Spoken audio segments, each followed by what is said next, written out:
लोग intermediate practical examination 2026 जो annual exam वार्षिक एग्जाम है उसके साइकोलॉजी के बिल्कुल ओरिजिनल क्वेश्चन पेपर का आंसर की देखेंगे। ठीक है, तो चलिए वीडियो को शुरू करते हैं। यदि आप चैनल पर पहली बार हैं तो चैनल को सब्सक्राइब जरूर कीजिए और अपने दोस्तों को भी शेयर जरूर कीजिए। ठीक है, देखिए इसमें कुल प्रश्नों की संख्या 14 दी गई थी और 3 घंटा 15 मिनट का समय दिया गया था।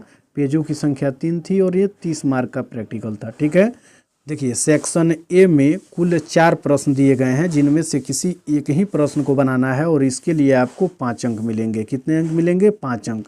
तो क्वेश्चन नंबर 1 में पूछा गया था कि वायु प्रदूषण के प्रभाव से संबंधित एक परियोजना प्रतिवेदन प्रस्तुत करें।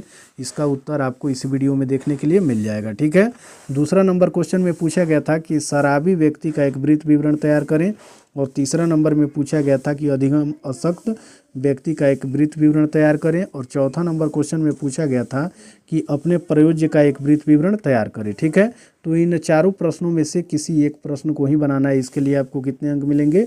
5 अंक मिलेंगे। ठीक है, चलिए फिर सेक्शन जो बी है, ग्रुप बी, इसमें से भी किसी एक ही प्रश्नों का उत्तर देना है और ये 7.5 अंक के लिए है। ठीक है, तो इसमें जो 5 नंबर क्वेश्चन है इसका उत्तर आपको इस वीडियो में देखने के लिए मिल जाएगा। प्रतिभाशाली बालक का वृत्त विवरण तैयार करें। छठा नंबर क्वेश्चन में पूछा गया था कि किसी क्रियात्मक परीक्षण द्वारा अपने परीक्षार्थियों की बुद्धि का मापन करें और 7वां नंबर क्वेश्चन में चिंता मनोविकार से ग्रसित व्यक्ति का एक प्रोजेक्ट तैयार करें। ठीक है, तो इसमें से क्वेश्चन नंबर 5 का आंसर आपको मिल जाएगा। सेक्शन सी जो है, सेक्शन सी भी में दिया गया है कि इसमें से भी किसी एक ही प्रश्नों का उत्तर देना है और 7.5 अंक के लिए। तो 9 नंबर क्वेश्चन का आंसर आपको इस वीडियो में देखने के लिए मिल जाएगा। इसमें दिया गया है कि अंतर्मुखी व्यक्तित्व वाले किसी व्यक्ति का एक वृत्त विवरण तैयार करें और 10 नंबर क्वेश्चन में पूछा गया था कि अपने परीक्षार्थियों के व्यक्तित्व का मापन किसी व्यक्तित्व परीक्षण द्वारा करें और 11 नंबर क्वेश्चन में पूछा गया था किसी अनुकूल समायोजन आविष्कारक कारिका का व्यवहार करके परीक्षार्थी के समायोजन की विभिन्न विमाओं का क्वेश्चन में कि नोटबुक यानी आपका जो प्रैक्टिकल का कॉपी है उसके लिए आपको 5 अंक मिलेंगे और जो मौखिक क्वेश्चन पूछे जाएंगे उसके लिए 5 अंक मिलेंगे।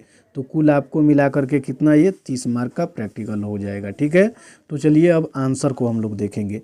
देखिए यहाँ सबसे पहले हम लोग आंसर में देखेंगे, पहला नंबर क्वेश्चन है सेक्शन ए का, इसके लिए आपको 5 अंक मिलना है। तो 5 अंक के लिए उत्तर हम लोग देखेंगे कि वायु प्रदूषण के प्रभाव पर परियोजना और प्रतिवेदन लिख देंगे और लिखेंगे परियोजना प्रतिवेदन। ठीक उसके नीचे लिखेंगे विषय, विषय में लिखेंगे वायु प्रदूषण के प्रभाव।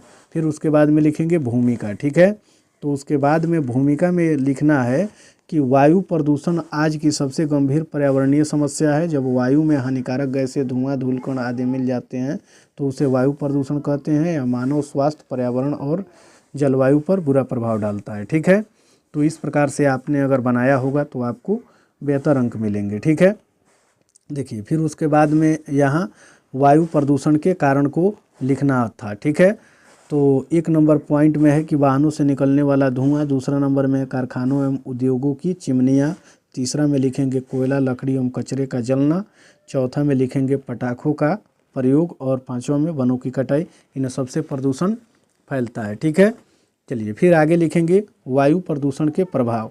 देखिए वायु प्रदूषण के प्रभाव में 1 नंबर पॉइंट बना के लिखेंगे दमा, खांसी, फेफड़ों की बीमारी, दूसरा नंबर में आँखों में जलन एवं सिर दर्द और तीसरा में लिखेंगे बच्चों एवं बुजुर्गों पर अधिक प्रभाव और चौथा में लिखेंगे ग्लोबल वार्मिंग एवं जलवायु परिवर्तन। अब फिर इसमें लिखेंगे 5वां में कि पेड़ पौधों की वृद्धि में बाधा, प्रदूषण के कारण पेड़ पौधों की वृद्धि नहीं हो पाती है। फिर लिखेंगे वायु प्रदूषण से बचाव के उपाय। तो 1 नंबर पॉइंट बना के लिखेंगे इसमें अधिक से अधिक वृक्षारोपण, दूसरा में लिखेंगे सार्वजनिक परिवहन का प्रयोग, तीसरा में स्वच्छ ईंधन का उपयोग, चौथा में कचरा न जलाना और 5वां में लिखेंगे उद्योगों में प्रदूषण नियंत्रण उपकरण लगाना। और निष्कर्ष में लिख देंगे, निष्कर्ष में वायु प्रदूषण मानव जीवन के लिए अत्यंत हानिकारक है। यदि समय रहते इसके नियंत्रण के उपाय नहीं किए गए तो हम भविष्य में गंभीर समस्याएं से जूझ सकते हैं। ठीक है, इसलिए हमें मिलकर वायु प्रदूषण को कम करने का प्रयास करना चाहिए। चलिए सेक्शन ए का आंसर था। फिर सेक्शन बी में हम लोग देखेंगे जो 7.5 अंक का है। ठीक है, तो इसमें क्वेश्चन नंबर 5 का आंसर देखेंगे प्रतिभाशाली बालक का एक वृत्त विवरण तैयार करें। तो इसमें लिखेंगे वृत्त विवरण और लिखेंगे प्रतिभाशाली बालक। अब यहाँ व्यक्ति विवरण में हम लिखेंगे, ठीक है, नाम यानी काल्पनिक नाम, अपने से किसी का भी नाम लिखा जा सकता है। राहुल कुमार ही यहाँ ले लिया गया है। आयु 10 वर्ष, कक्षा 5वीं और विद्यालय में राजकीय उच्च प्राथमिक विद्यालय। और फिर पारिवारिक पृष्ठभूमि में लिखेंगे मध्यम वर्ग। समस्या का परिचय देंगे, यहाँ लिखेंगे और लिखेंगे कि राहुल एक प्रतिभाशाली बालक है। वह अपनी आयु के बच्चों की तुलना में अधिक तेज़ी से सीखता है और नई नई चीज़ों में विशेष रुचि दिखाता है। फिर बौद्धिक विशेषताएं लिखेंगे, ठीक है। बौद्धिक विशेषताएं में लिखेंगे गणित एवं विज्ञान में असाधारण क्षमता, कठिन प्रश्नों को शीघ्र हल करने की योग्यता। और शैक्षणिक उपलब्धियां में लिखेंगे कक्षा में सदैव प्रथम स्थान, और दूसरा में लिखेंगे विज्ञान प्रदर्शनी में पुरस्कार प्राप्त, और तीसरा में शिक्षकों द्वारा विशेष प्रशंसा। चलिए फिर चौथा में लिखेंगे यहाँ सामाजिक और भावनात्मक विशेषताएं, आत्मविश्वासी एवं जिज्ञासु, समूह में नेतृत्व की क्षमता, कभी कभी साथियों से अलग महसूस करना। और फिर यहाँ लिखेंगे शिक्षक की भूमिका, इसमें लिखेंगे अतिरिक्त अभ्यास सामग्री प्रदान करना, रचनात्मक गतिविधियों में भागीदारी के अवसर देना, उसकी क्षमता के अनुसार मार्गदर्शन देना। निष्कर्ष में लिखेंगे प्रतिभाशाली बालक को उचित वातावरण, प्रोत्साहन एवं मार्गदर्शन मिलने पर उसकी क्षमताओं का पूर्ण विकास संभव है। ऐसे बच्चों को विशेष ध्यान देकर। फिर 9वां नंबर जो है सेक्शन सी, इसमें क्वेश्चन नंबर 9 में लिखेंगे कि अंतर्मुखी व्यक्तित्व वाले व्यक्ति का वृत्त विवरण। तो इसका आंसर लिखेंगे कि वृत्त विवरण और अंतर्मुखी व्यक्तित्व। व्यक्तिगत विवरण में लिख लेंगे नाम, काल्पनिक नाम अमित कुमार, आयु 18 वर्ष, कक्षा 12वीं, ठीक है। फिर उसके बाद में लिखेंगे विद्यालय, विद्यालय में लिख लेंगे राजकीय इंटर कॉलेज। और पारिवारिक पृष्ठभूमि में लिखेंगे साधारण सहयोगी परिवार। फिर समस्या का परिचय यहाँ देंगे, समस्या का परिचय देंगे तो यहाँ लिखेंगे कि अमित का व्यक्तित्व अंतर्मुखी है, वह कम बोलने वाला, शांत स्वभाव का है और भीड़ भाड़ से दूर रहना पसंद करता है। वह अपने विचारों और भावनाओं को सीमित लोगों के साथ ही साझा करता है। फिर व्यक्तित्व की प्रमुख विशेषताएं, तो यहाँ लिखेंगे अकेले रहकर काम करना पसंद करना। दूसरा पॉइंट में लिख देंगे कि कम बोलना लेकिन गहराई से सोचना, भावनाओं पर नियंत्रण।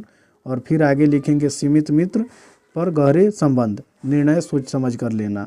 फिर इसके बाद में लिखेंगे शैक्षणिक व्यवहार, शैक्षणिक व्यवहार में लिखेंगे पढ़ाई में एकाग्रता अच्छी, लिखित कार्य में बेहतर प्रदर्शन और कक्षा में कम प्रश्न पूछना, ठीक है। फिर आगे लिखेंगे सामूहिक गतिविधियों में कम भागीदारी।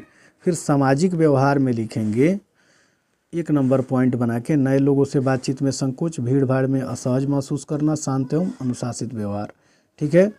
और फिर मूल्यांकन में यहाँ लिख देंगे निरीक्षण एवं बातचीत के आधार पर यह स्पष्ट हुआ कि अमित अंतर्मुखी व्यक्तित्व का है, परंतु उसमें आत्मनियंत्रण, गहन सोच एवं एकाग्रता जैसी सकारात्मक विशेषताएं प्रबल है, ठीक है। और फिर उसके बाद में यहाँ शिक्षक या परामर्शदाता की भूमिका को लिखेंगे। आत्म अभिव्यक्ति के अवसर देना, छोटे समूह में कार्य करवाना। फिर उसके बाद में लिखेंगे आत्मविश्वास बढ़ाने हेतु प्रोत्साहन करना। और लास्ट में निष्कर्ष लिख देंगे कि अंतर्मुखी व्यक्तित्व तो कोई कमजोरी नहीं, उचित मार्गदर्शन और सहयोग से ऐसे व्यक्ति शैक्षणिक एवं जीवन के विभिन्न क्षेत्रों में उत्कृष्ट प्रदर्शन कर सकते हैं, ठीक है। तो इसके लिए आपको कितने अंक मिल जाएंगे इन तीनों प्रश्नों के लिए मिला करके 20, ठीक है। तो वीडियो पसंद आए तो वीडियो को लाइक ज़रूर कीजिए और चैनल को सब्सक्राइब करके अपने दोस्तों को भी शेयर ज़रूर कीजिए।